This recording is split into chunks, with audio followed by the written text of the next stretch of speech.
Aujourd'hui, partageons la parole de Dieu intitulée « Les préparatifs de Dieu et nos préparatifs ». Par ce sujet, prenons le temps de penser à ce que Dieu a préparé depuis la création du monde pour le salut de l'humanité, ainsi qu'à ce que nous devons préparer à notre époque.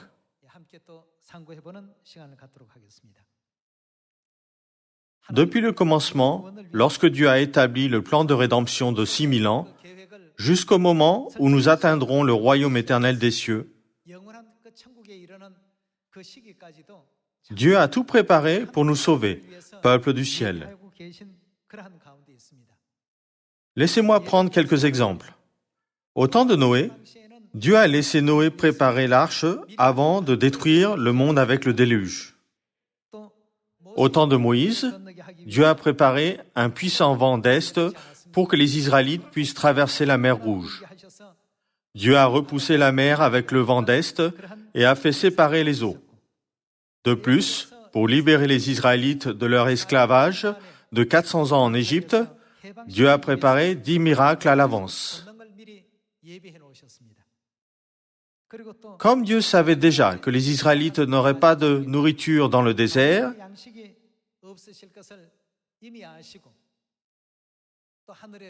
il a fait pleuvoir beaucoup de manne du ciel pendant 40 ans. Et il y a plus encore. Comme Dieu savait qu'il n'aurait pas d'eau dans le désert, il a préparé suffisamment d'eau dans le rocher pour qu'ils puissent boire.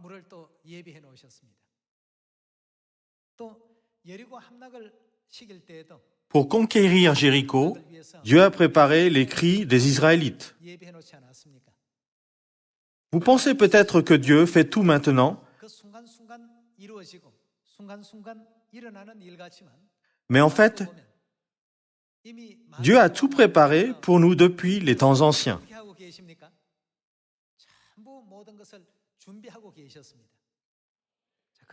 C'est pourquoi nous aussi, nous devons nous préparer pour notre salut, ne pensez-vous pas? Dieu a tout préparé pour chaque époque depuis les temps anciens. Dieu a tout préparé pour que nous puissions être guidés au salut. À présent, nous sommes appelés le dernier peuple du ciel. Alors, que devrions-nous préparer pour Dieu, pour nous-mêmes et pour nos frères et sœurs dans le monde? En pensant à cela, nous devrions participer à l'œuvre que Dieu mène au lieu de garder vaguement notre foi pour faire des choses significatives.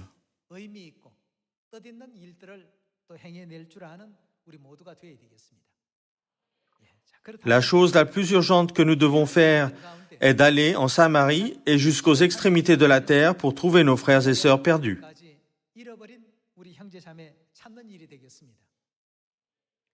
Pour nous permettre de les trouver, Dieu nous a enseigné en premier la vérité afin que nous puissions devenir le peuple de Dieu.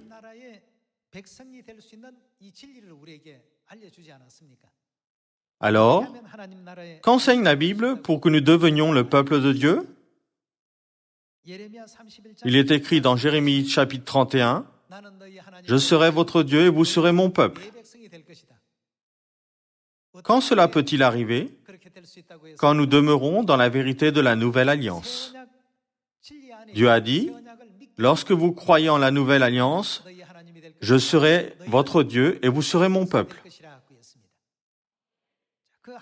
Puisque nous sommes devenus le peuple de Dieu, quel genre de citoyenneté allons-nous avoir? D'après Philippiens chapitre 3 verset 20, où est notre citoyenneté? Lorsque vous enseignez la vérité de la nouvelle alliance, tous ceux qui l'accepteront deviendront les enfants de Dieu. Ils feront partie du peuple de Dieu qui sera qualifié pour l'obtention de la citoyenneté du ciel. C'est ce que la Bible nous dit. Parmi les choses que Dieu a préparées pour cette époque, il y a la chose la plus importante à faire pour le salut des gens qui gardent la nouvelle alliance et qui deviennent les citoyens du ciel. Les prophètes de la Bible enseignent que la dernière époque est l'époque des désastres. Au jour des nuages et de l'obscurité, la terre sera déchirée et se brisera. Les yeux des gens tomberont en pourriture dans leurs orbites et leur langue tombera en pourriture dans leur bouche. La Bible nous met en garde qu'un tel grand désastre est réservé à la terre. En ce jour, qui pourra être sauvé? Seuls ceux qui restent dans la vérité de la nouvelle alliance seront sauvés de tous les désastres. Dieu nous l'a déjà dit et a préparé le chemin du salut, n'est-ce pas?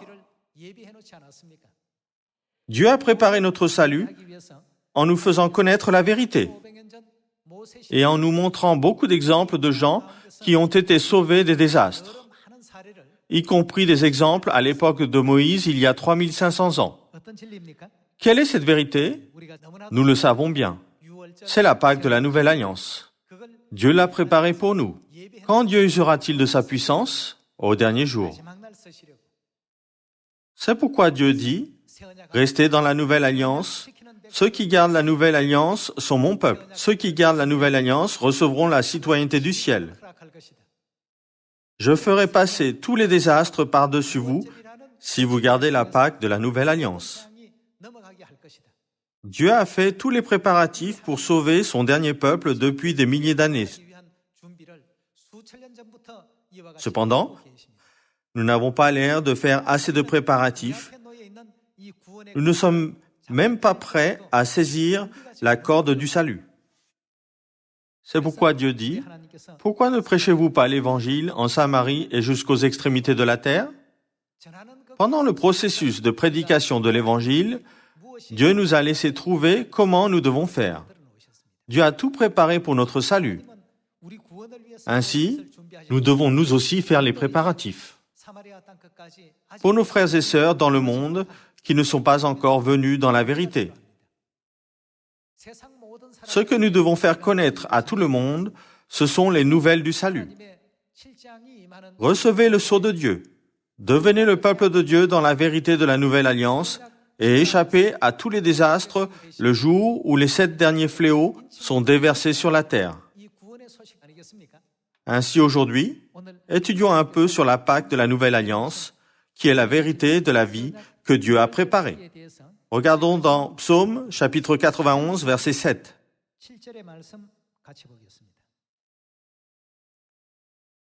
Que 1000 tombent à ton côté et 10 000 à ta droite. Tu ne seras pas atteint.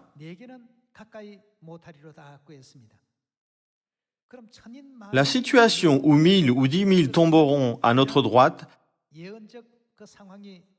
arrivera comme prophétisé. Quand cela arrivera-t-il? Et qu'a préparé Dieu pour que nous échappions au désastre quand cela arrivera? Nous devons vérifier ce que c'est. Regardons 2 Pierre, chapitre 3, verset 10.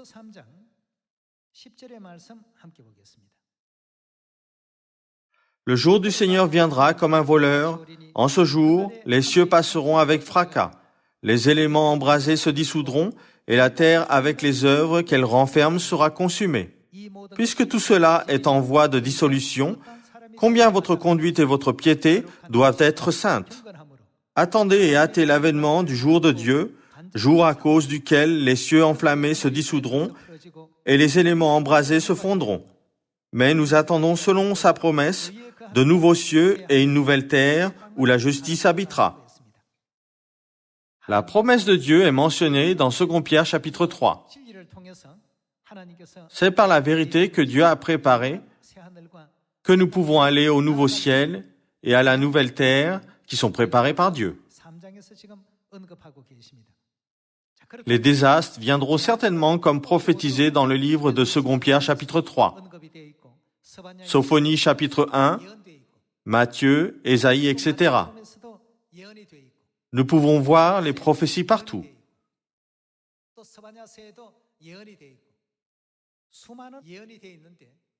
Nous devons alors nous tenir fermement au salut que Dieu a préparé pour nous.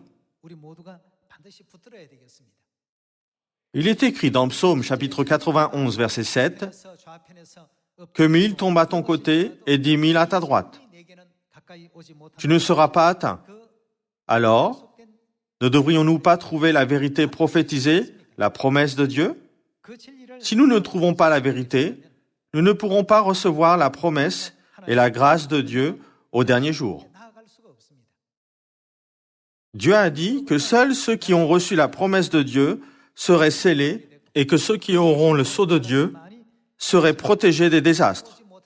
Trouvons la promesse dans les écrits d'il y a 3500 ans, Exode chapitre 12, verset 11.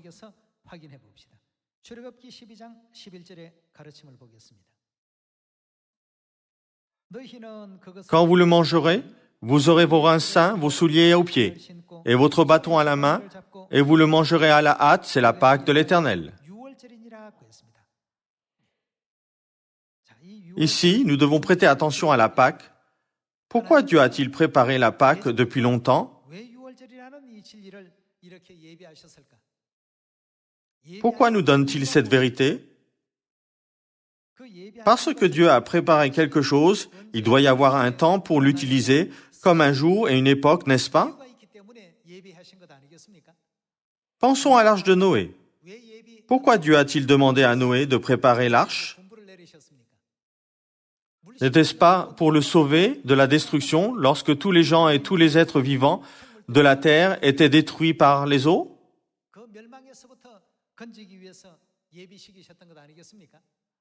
Alors pourquoi Dieu a-t-il préparé la Pâque? Pensons-y attentivement. Puis rendons grâce et gloire à notre Père et notre Mère céleste de nous avoir permis de demeurer dans la Pâque de la Nouvelle Alliance. Nous devrions être joyeux et reconnaissants tout le temps et glorifier Dieu tous les jours en pensant « Nous sommes vraiment bénis, que nous sommes heureux, nous demeurons dans une vérité tellement bénie. » Chaque fois que nous réalisons que nous recevons tant d'amour de Dieu, nous devenons joyeux et reconnaissants. Nous sommes stupéfaits par la grâce de Père et Mère. Lorsque nous venons à l'église le jour du sabbat, ne nous contentons pas de trouver des versets dans la Bible. Au lieu de cela, pensons, depuis quand Dieu a-t-il préparé tout cela? Dieu a tout préparé pour moi. Lorsqu'il y a un événement dans votre famille, quand commencez-vous à vous y préparer? Un an à l'avance? Une semaine à l'avance? Dieu a fait les préparatifs depuis avant la création du monde. N'est-ce pas incroyable? Ne sommes-nous pas reconnaissants? Grâce à une telle œuvre gracieuse de Dieu, nous pouvons être ceux que nous sommes aujourd'hui. Dieu a préparé à l'avance l'arche pour le jour du jugement par les eaux et a préparé un puissant vent d'Est à l'avance pour que les Israélites puissent traverser la mer Rouge à sec. Dieu a préparé la nourriture appelée manne, sachant qu'ils ne trouveraient pas de nourriture pendant 40 ans dans le désert. Nous devrions réaliser combien de soins et d'amour Dieu nous donne, et nous devrions louer Dieu en chantant « Nous vous remercions vraiment, nous sommes vraiment heureux ». Il est écrit dans le verset 12 « Cette nuit-là, je passerai dans le pays d'Égypte et je frapperai tous les premiers-nés du pays d'Égypte, depuis les hommes jusqu'aux animaux, et j'exercerai des jugements contre tous les dieux de l'Égypte. Je suis l'Éternel. Le sang vous servira de signe sur les maisons où vous serez. Je verrai le sang. Et je ferai quoi? Je passerai par-dessus vous. Je passerai par-dessus vous. Dieu a fait cette promesse il y a 3500 ans, mais depuis quand a-t-il commencé les préparatifs? Depuis avant la création du monde. Cela signifie que Dieu a préparé cela pendant 4,5 milliards d'années. Cela serait vraiment incroyable s'il avait préparé depuis 1000 ans. S'il avait préparé depuis 100 ans, cela serait encore extrêmement surprenant. S'il avait préparé depuis 1 an, cela serait encore merveilleux. Mais pour nous, Dieu a préparé toute la vérité depuis avant la création du monde. Nous ne devons jamais prendre la vérité à la légère. Le jour du sabbat est précieux, la Pâque est précieuse. Tout cela a été préparé pour nous qui vivons à cette dernière époque. Dans Hébreux chapitre 11, il est écrit qu'ils ne parviennent pas sans nous à la perfection.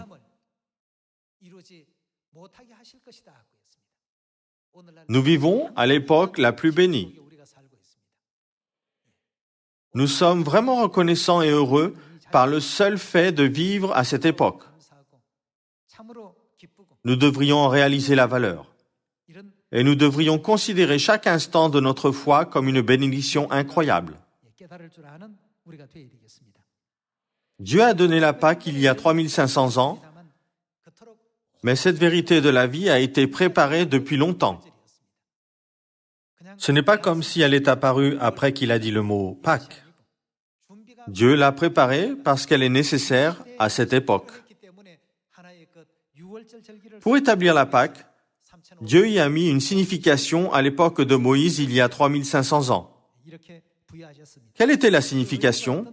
Cela signifiait « Il n'y aura point de plaie qui vous détruise ». Dieu a accordé le pouvoir de la Pâque de cette manière qui signifiait la Pâque a un tel pouvoir. Elle jouera un tel rôle. Je verrai le sang et je passerai par-dessus vous. Il n'y aura point de plaie qui vous détruise quand je frapperai le pays d'Égypte. Regardons le verset 14. Vous conserverez le souvenir de ce jour et vous le célébrerez par une fête en l'honneur de l'Éternel. Vous ferez quoi? Vous le célébrerez comme une loi perpétuelle pour vos descendants. Dieu a fait des milliers de préparatifs pour nous. Nous ne devrions pas aller au royaume des cieux sans rien préparer pour Dieu durant une année ou même un jour. Nous devons nous préparer à partir de maintenant. Que devrais-je faire pour Dieu? Qu'est-ce qui ferait le plus plaisir à Dieu? Dieu a tout préparé depuis les temps anciens, en s'occupant de notre salut. Maintenant, le jour d'entrée au ciel est très proche. Tous les livres de la Bible nous disent que la repentance des pécheurs est ce qui fait le plus plaisir à Dieu. C'est pourquoi nous devons guider nos frères et sœurs perdus vers la nouvelle alliance et les aider à réaliser que nous appartenons au ciel. De plus, nous devrions les éclairer sur le pouvoir de la Pâque que Dieu a préparé comme il est écrit. Bien que 1000 ou 10 000 tombent à ton côté, aucun désastre ne t'atteindra. Combien Dieu aime son peuple dans la nouvelle alliance?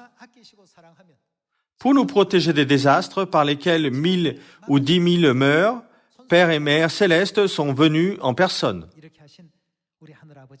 N'oublions jamais leur amour et leur sacrifice. C'est pourquoi, à chaque fois que nous chantons le cantique nouveau, que nous sommes bénis, nous devrions penser à la signification des paroles et réaliser la raison pour laquelle nous devrions être joyeux et reconnaissants. Il y a des milliers de choses pour lesquelles nous devrions remercier. Toutes les choses de la Bible ont été préparées pour chacun de nous depuis 4,5 milliards d'années. Pouvez-vous comprendre combien d'efforts Dieu a fait? Dieu a commencé à œuvrer avant la création du monde. Dieu a dit qu'aucun désastre ne s'approcherait de nous par la Pâque parce qu'il le bloquerait. Regardons dans Apocalypse chapitre 7. Regardons dans Apocalypse chapitre 7, verset 1. Après cela, je vis 4 anges debout aux 4 coins de la terre. Ils retenaient les 4 vents de la terre, afin qu'il ne souffle point de vent sur la terre, ni sur la mer, ni sur aucun arbre. Prophétiquement, le vent représente la guerre. Ainsi, en termes simples, les vents des 4 coins de la terre représentent une guerre mondiale.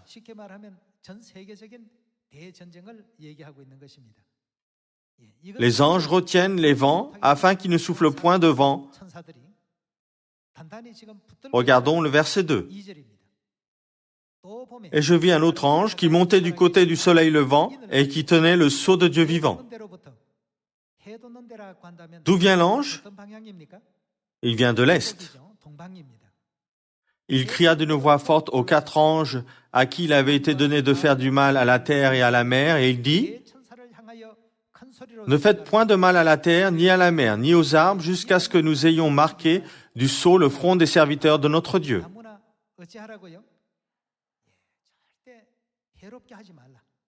La Bible nous dit clairement, « Ne faites pas de mal à quoi que ce soit, jusqu'à ce qu'un sceau soit marqué sur le front du peuple de Dieu. » Puisque l'œuvre marquant du sceau commence de l'Est, l'Évangile se répandra depuis l'Est vers où? Vers l'Ouest, cela va de soi. Jésus a comparé cela à l'éclair qui vient de l'Est et qui est visible à l'Ouest. Y a-t-il une loi qui dit que l'éclair doit seulement partir de l'Est? L'éclair peut éclairer à l'Est, à l'Ouest, au Sud et même au Nord. L'éclair ne peut pas ajuster sa direction. Il y a 2000 ans, Jésus-Christ a déjà prédit que l'Évangile commencerait de l'Est et irait vers l'Ouest. Comme il est écrit dans Apocalypse chapitre 7, verset 2, « Qui montait du côté du soleil levant et qui tenait le sceau du Dieu vivant. Il cria d'une voix forte aux 4 anges, à qui il avait été donné de faire du mal à la terre et à la mer, pour déverser les désastres sur la terre et sur la mer.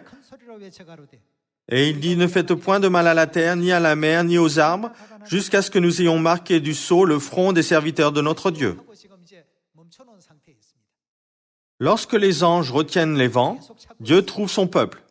Quelle est l'alliance dans laquelle est le peuple de Dieu qui a la citoyenneté céleste? Il est dans la Nouvelle Alliance. Parmi les vérités de la Nouvelle Alliance, quelle vérité contient la promesse de Dieu qui nous protège des désastres? D'après Exode chapitre 12, Dieu nous a accordé la Pâque, la vérité de la vie. D'après la prophétie, où doit apparaître la vérité de la vie, la Pâque de la Nouvelle Alliance? Elle doit commencer de l'Est et aller vers où? Elle doit se répandre vers l'Ouest. C'est l'œuvre pour laquelle nous devons nous préparer. Le royaume de Dieu se rapproche. Dieu a préparé cela depuis environ 4,5 milliards d'années, mais nous disons, je me suis préparé pour cela pendant 1 an, 2 ans ou 10 ans.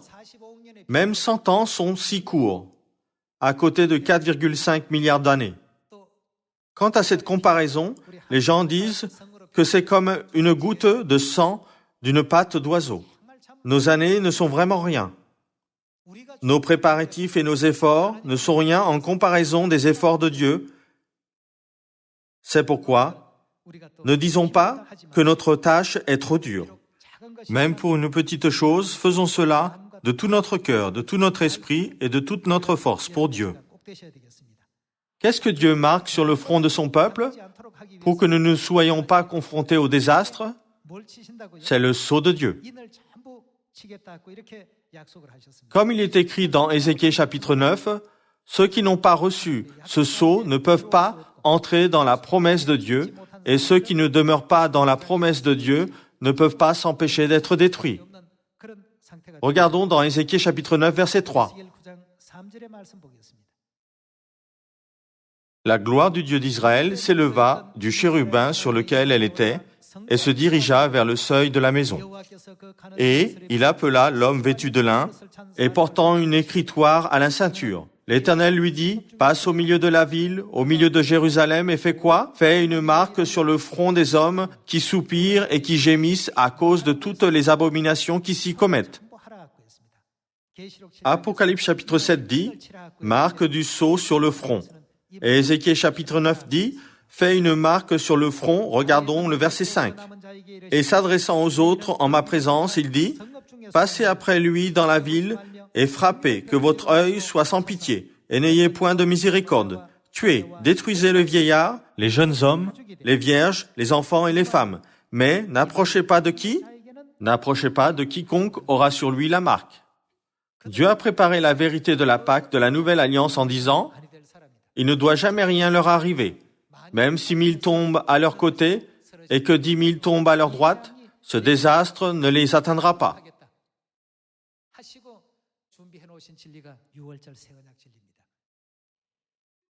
Ne devrions-nous pas garder la Pâque gracieusement?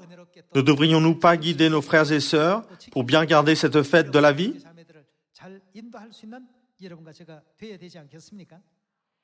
C'est pourquoi Jésus a dit « J'ai désiré vivement garder cette Pâque avec vous ». Nous pouvons trouver ces paroles dans le Nouveau Testament. Regardons dans Luc chapitre 22. Luc chapitre 22 verset 7. Le jour des pains sans levain, où l'on devait immoler la Pâque, arriva et Jésus envoya Pierre et Jean en disant « Allez nous préparer la Pâque afin que nous la mangions. » Nous pensons peut-être que Jésus a dit ces paroles facilement. Mais si nous réalisons que ces paroles ont été préparées depuis environ 4,5 milliards d'années, nous pouvons ressentir combien Dieu nous aime. Pour restaurer la vie de ses enfants, Dieu a fait de grands efforts pendant environ 4,5 milliards d'années. Le grand amour de Dieu est contenu dans la Pâque. Si nous pensons à cela, comment pourrions-nous quitter Dieu? L'apôtre Paul a senti le grand amour de Dieu et a dit « Qui nous séparera de l'amour de Christ? Ni la tribulation, ni l'angoisse, ni rien d'autre ne pourront nous séparer de l'amour de Christ. » Verset 9. Ils lui dirent « Où veux-tu que nous la préparions ?» Il leur répondit « Voici, quand vous serez entrés dans la ville, vous rencontrerez un homme portant une cruche d'eau. Suivez-le dans la maison où il entrera. Et vous direz au maître de la maison, le maître te dit, où est le lieu où je mangerai la Pâque avec mes disciples? Et il vous montrera une grande chambre haute, meublée, c'est là que vous préparerez la Pâque. Et ils partirent et trouvèrent les choses comme il leur avait dit. Et ils préparèrent la Pâque. L'heure étant venue, il se mit à table et les apôtres avec lui. Et il leur dit, « J'ai désiré vivement manger cette Pâque avec vous avant de souffrir. » C'était le moment où Dieu avait attendu depuis 4,5 milliards d'années. Par cela, il a restauré la nouvelle alliance pour ses enfants et a ouvert le chemin pour leur accorder la citoyenneté céleste. Quel moment joyeux! Jésus a dit, « J'ai vivement désiré avoir ce moment. » Aux yeux des autres, cela semblait être un simple acte de partager du pain et du vin, assis dans la chambre haute de Marc. Dans le monde spirituel, cependant, les préparatifs ont pris 4,5 milliards d'années dans le grand amour de Dieu. Tous nos membres de Sion devraient sentir cet amour incroyable de Dieu. Dieu a fait de tels préparatifs gracieux et nous a accordé la vérité de la Pâque de la Nouvelle Alliance pour nous sauver du jugement dernier. Si Dieu avait demandé aux anges de nous enseigner, ils auraient pu oublier quelque chose. Dieu ne pouvait pas confier cette tâche aux anges. Alors qu'a-t-il fait? Dieu est venu en personne et a enseigné la Pâque. Jusqu'alors, combien il a dû être anxieux.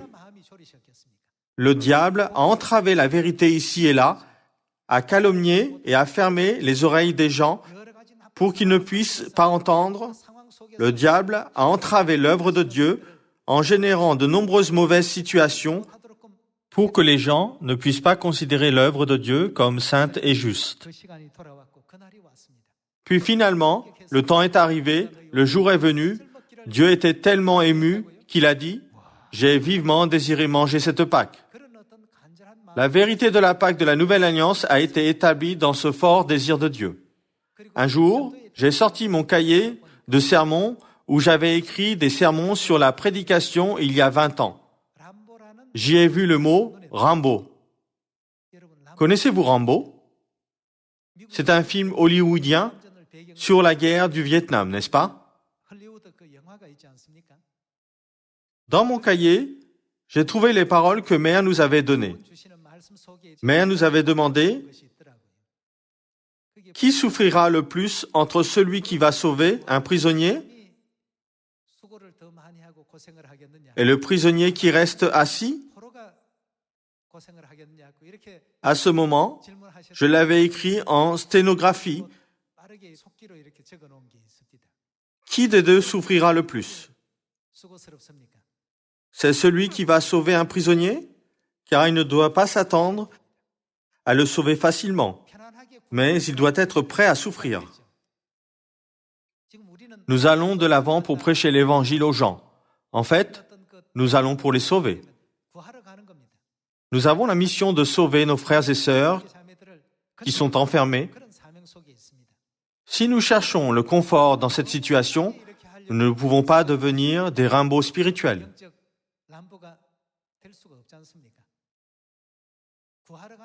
Le sauveteur doit traverser les fusillades et se battre au corps à corps contre les ennemis sur le chemin.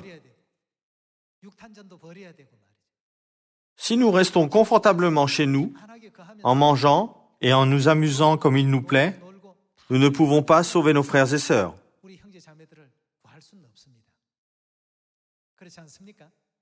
En relisant les paroles écrites dans mon cahier, j'ai réalisé ce que nous devrions préparer et faire maintenant.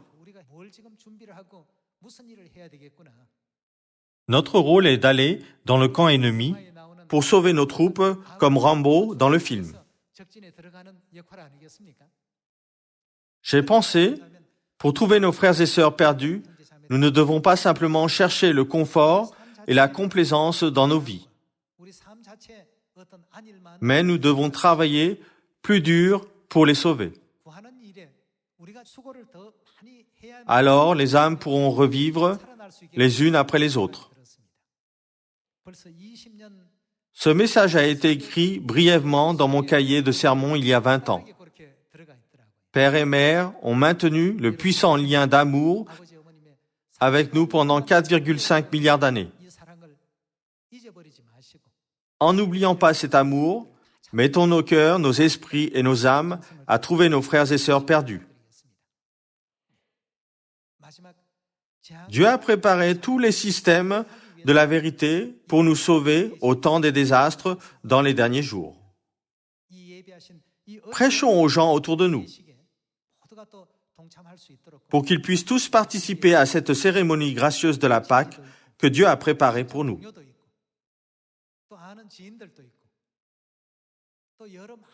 Il y a beaucoup de gens autour de nous, nos amis, nos proches, nos collègues, nos voisins et nos autres connaissances. Prêchons-leur, et même aux étrangers, la vérité de la nouvelle alliance. Dieu a dit, il y aura plus de joie dans le ciel pour un seul pécheur qui se repent que pour 99 justes qui n'ont pas besoin de repentance. Faisons beaucoup plaisir à Dieu tous les jours. J'espère qu'aucun de nos frères et sœurs de Sion ne sera exclu du salut au ciel, que Dieu a préparé pour nous. Je vous demande sincèrement d'apporter à Père et Mère une grande joie et j'espère que vous pourrez recevoir une grande bénédiction en ce jour de sabbat.